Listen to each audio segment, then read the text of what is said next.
నమస్కారం ఘంటారావానికి స్వాగతం. ముందుగా ప్రధానాంశాలు.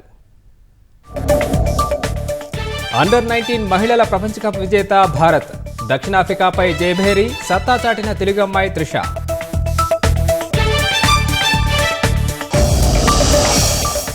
తిరుపతి తొక్కిసలాట ఘటనపై న్యాయ విచారణ.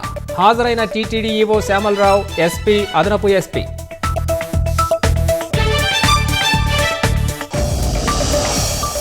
ఢిల్లీలో బీజేపీ కొలువుదీరుతుందన్న మోదీ. సంక్షేమ పథకాలన్నీ కొనసాగిస్తామని స్పష్టీకరణ.